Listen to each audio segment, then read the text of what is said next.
नमस्कार दोस्तों अगर आपको भारत और इंग्लैंड के बीच खेला गया दूसरा और सांसें रोक देने वाला सबसे रोमांचक महामुकाबला पसंद आया हो तो इस वीडियो को आप एक लाइक जरूर करें।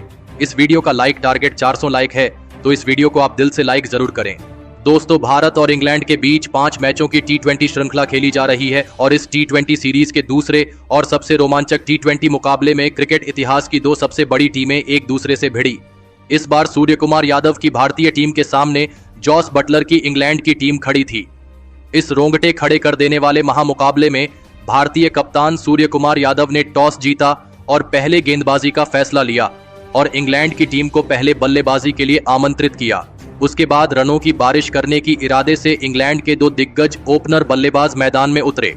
फिलिप सॉल्ट और बेन डकैट के कंधों पर इस महामुकाबले में अपनी टीम को एक विस्फोटक ओपनिंग शुरुआत दिलाने की बहुत ही बड़ी जिम्मेदारी थी, लेकिन पारी के पहले ही ओवर में गेंदबाजी पर आए अर्शदीप सिंह ने इंग्लैंड की इस ओपनिंग जोड़ी को ज्यादा आगे बढ़ने नहीं दिया और इस पहले ही ओवर में अर्शदीप सिंह ने फिलिप सॉल्ट को वॉशिंगटन सुंदर के हाथों कैच आउट कर दिया। फिलिप सॉल्ट इस मुकाबले में 3 गेंद में बस 4 ही रन बना पाए। फिलिप सॉल्ट के पहले ही ओवर में आउट हो जाने के बाद अब इंग्लैंड के कप्तान खुद जॉस बटलर बल्लेबाजी करने मैदान में उतरे थे और जॉस बटलर ने आते ही ताबड़तोड़ शुरुआत करते हुए भारतीय गेंदबाजी पर रन बनाना शुरू कर दिया।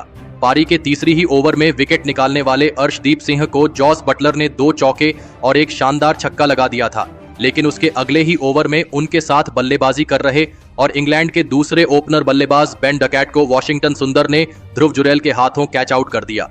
बेन डकैट इस मुकाबले में 6 गेंद में बस 3 ही रन बना पाए। फिर एक बार शुरुआत में ही इंग्लैंड के दोनों ही ओपनर बल्लेबाज अब आउट हो चुके थे। भारतीय टीम की शानदार गेंदबाजी के सामने इंग्लैंड अब दबाव में दिखने लगी थी, लेकिन अब बल्लेबाजी के लिए हैरी ब्रुक मैदान में उतरे थे। दूसरे छोर पर सेट हो चुके इंग्लैंड के कप्तान जॉस बटलर इस मुकाबले में भी भारतीय टीम के लिए बड़ी मुसीबत साबित हो रहे थे और वह लगातार बड़े शॉट खेलते ही जा रहे थे। तो वहीं अब उन्हें नए बल्लेबाज हैरी ब्रुक का भी साथ मिलने लगा था।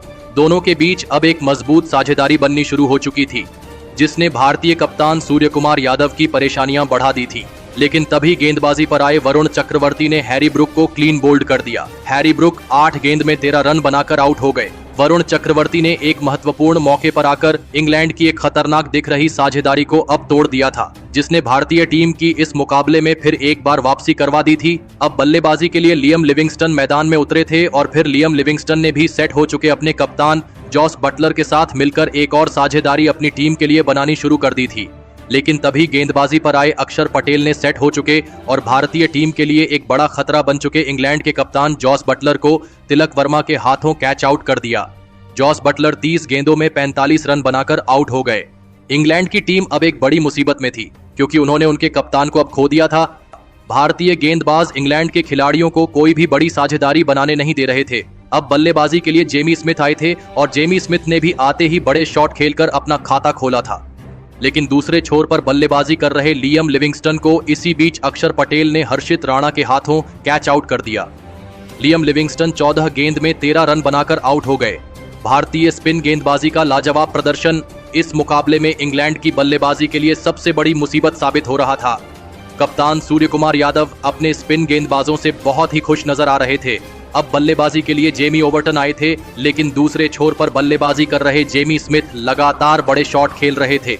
जेमी स्मिथ ने पारी के 13वें ओवर में गेंदबाजी पर आए अभिषेक शर्मा को एक छक्का और एक शानदार चौका लगा दिया था, लेकिन इसी ओवर में अभिषेक शर्मा ने जेमी स्मिथ को भी तिलक वर्मा के हाथों कैच आउट कर दिया।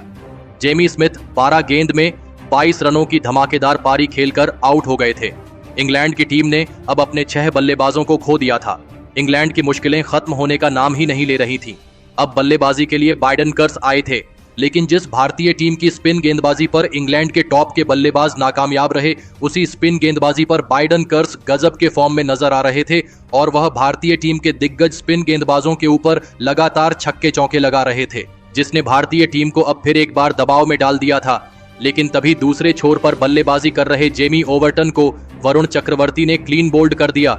जेमी ओवर्टन 7 गेंद में 5 रन बनाकर आउट हो गए। अब बल्लेबाजी के लिए जोफ्रा आर्चर आए थे, लेकिन तभी लाजवाब बल्लेबाजी कर रहे बाइडन कर्स को ध्रुव जुरैल ने रन आउट कर दिया। बाइडन कर्स इस मुकाबले में 17 गेंदों में 31 रनों की लाजवाब पारी खेलकर आउट हो गए। अब इंग्लैंड के पास बस 2 ही विकेट बचे थे। अब आदिल रशीद बल्लेबाजी करने मैदान में उतरे थे और आदिल रशीद ने भी अंत में एक महत्वपूर्ण चौका लगाया, लेकिन उन्हें भी पारी के 19वें ओवर में हार्दिक पांड्या ने संजू सैमसन के हाथों कैच आउट कर दिया। आदिल रशीद 11 गेंद में 10 रन बनाकर आउट हो गए। अब इंग्लैंड के अंतिम विकेट के रूप में मार्क वुड मैदान में उतरे थे और मार्क वुड ने भी अंतिम ओवर में एक शानदार चौका लगाया और फिर इसी के चलते इंग्लैंड की टीम ने 165 रनों का एक बड़ा लक्ष्य भारतीय टीम के आगे रखा। उसके बाद इंग्लैंड से मिले 166 रनों के विशाल लक्ष्य का पीछा करने भारतीय टीम के दो दिग्गज ओपनर बल्लेबाज मैदान में उतरे। संजू सैमसन और अभिषेक शर्मा के कंधों पर इस महामुकाबले में अपनी टीम को एक शानदार ओपनिंग शुरुआत दिलाने की बहुत ही बड़ी जिम्मेदारी थी और पारी के पहले ही ओवर में गजब के फॉर्म में चल रहे अभिषेक शर्मा ने जोफ्रा आर्चर को 3 अद्भुत चौके लगा दिए थे। लेकिन उसके अगले ही ओवर में गेंदबाजी पर आए मार्क वुड ने गजब के फॉर्म में चल रहे अभिषेक शर्मा को ही LBW आउट कर दिया। अभिषेक शर्मा 6 गेंद में 12 रन बनाकर आउट हो गए। अभिषेक शर्मा के जल्दी आउट हो जाने के बाद अब भारतीय टीम की तरफ से तिलक वर्मा बल्लेबाजी करने मैदान में उतरे थे, लेकिन तभी उनके साथ बल्लेबाजी कर रहे और भारतीय टीम के एक और बेहतरीन फॉर्म में चल रहे ओपनर बल्लेबाज संजू सैमसन को जोफ्रा आर्चर में बाइडन कर्स के हाथों कैच आउट कर दिया। संजू सैमसन 7 गेंद में 5 रन बनाकर आउट हो गए। देखते ही देखते भारतीय टीम के दोनों ही विस्फोटक ओपनर बल्लेबाज अब आउट हो चुके थे। शुरुआत से ही इंग्लैंड की गेंदबाजी बेहतरीन प्रदर्शन कर रही थी। अब बल्लेबाजी के लिए भारतीय कप्तान सूर्य कुमार यादव मैदान में उतरे थे और भारतीय कप्तान सूर्य कुमार यादव ने आते ही एक शानदार चौका लगाकर अपना खाता खोला था।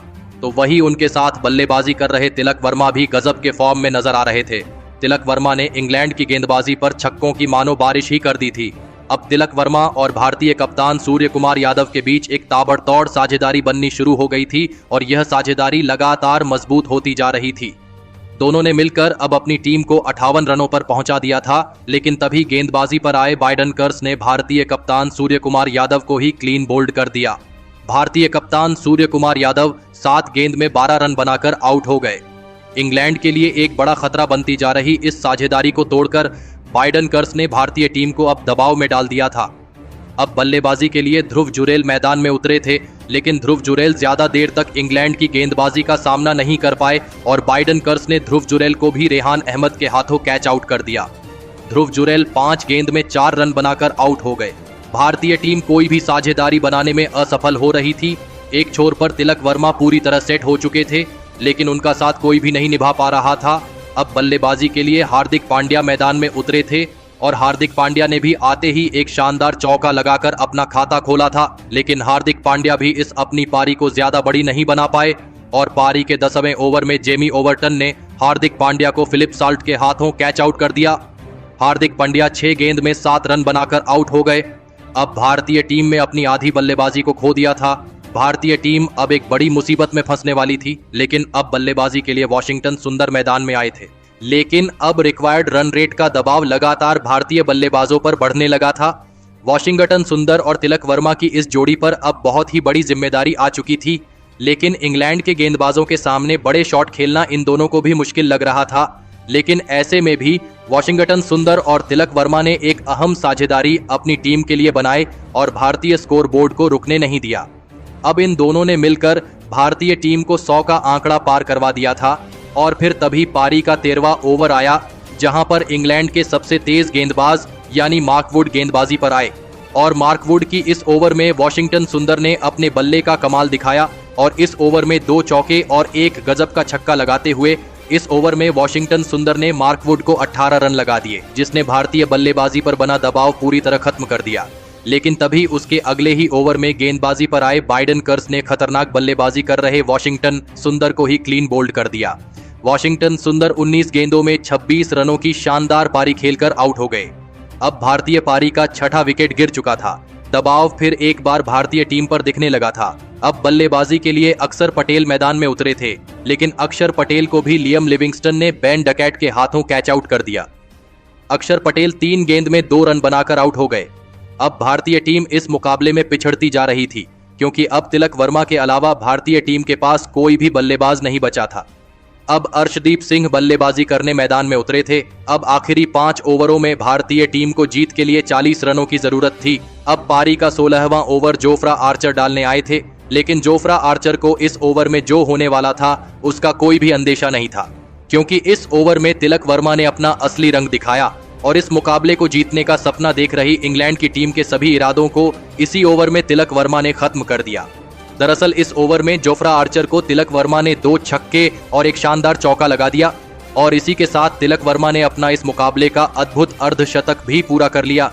इस ओवर से भारतीय टीम को 19 रन मिल गए। अब भारतीय टीम को जीत के लिए आखिरी 4 ओवरों में 21 रनों की जरूरत थी। तिलक वर्मा ने अकेले के दम पर यह पूरा मुकाबला पलट दिया था, लेकिन पारी के 17वें ओवर में गेंदबाजी पर आए आदिल रशीद ने अपने इस ओवर में बस 1 ही रन दिया और इस ओवर की अंतिम गेंद पर अर्शदीप सिंह को भी आदिल रशीद ने जोफ्रा आर्चर के हाथों कैच आउट कर दिया। अर्शदीप सिंह 4 गेंद में 6 रन बनाकर आउट हो गए। अब भारतीय टीम के पास बस 2 ही विकेट बचे थे और अभी भी भारतीय टीम को जीत के लिए अंतिम 3 ओवरों में 20 रनों की जरूरत थी। अब बल्लेबाजी के लिए रवि बिश्नोई मैदान में उतरे थे और इस पारी का 18वां ओवर बाइडन कर्स डालने आए, लेकिन इस 18वें ओवर में रवि बिश्नोई ने एक शानदार चौका लगाया और इस ओवर से भारतीय टीम को 7 रन मिल गए। अब भारतीय टीम को जीत के लिए आखिरी 2 ओवरों में 13 रनों की जरूरत थी। मुकाबला बहुत ही ज्यादा रोमांचक होने लगा था। अब इस पारी का 19वां ओवर लियम लिविंगस्टन डालने आए, लेकिन इस ओवर में फिर एक बार रवि बिश्नोई ने एक कमाल का चौका लगा दिया और इस ओवर से भारतीय टीम को 7 रन मिल गए। अब मुकाबला आखिरी ओवर में जा पहुंचा था, जहां पर भारतीय टीम को 6 गेंदों पर 6 रनों की जरूरत थी। तो वहीं भारतीय टीम के पास बस 2 ही विकेट बचे थे, लेकिन स्ट्राइक पर तिलक वर्मा थे। इंग्लैंड की टीम की तरफ से अंतिम ओवर जेमी ओवर्टन डालने आए थे और इस ओवर की पहली गेंद पर तिलक वर्मा ने 2 रन ले लिए। अब आखिरी 5 गेंद पर भारतीय टीम को जीत के लिए 4 रनों की जरूरत थी, लेकिन उसकी अगली गेंद पर जेमी ओवर्टन को तिलक वर्मा ने एक शानदार चौका लगा दिया और इस रोंगटे खड़े कर देने वाले महामुकाबले में तिलक वर्मा ने अकेले के दम पर भारतीय टीम को इस महामुकाबले में जीता दिया। एक छोर से विकेट गिरते ही जा रहे थे, लेकिन तिलक वर्मा भारतीय टीम के लिए संकट मोचक बनकर आए। तिलक वर्मा ने इस मुकाबले में 55 गेंदों में 5 छक्के और 4 चौके लगाते हुए 72 रनों की अद्भुत पारी खेली और भारतीय टीम को अकेले के दम पर जीता दिया। तो दोस्तों, आप तिलक वर्मा की इस अद्भुत मैच जीताने वाली पारी के लिए उन्हें 10 में से कितने अंक देना चाहेंगे? आप अपनी राय नीचे कमेंट में देना बिल्कुल भी ना भूलें। धन्यवाद।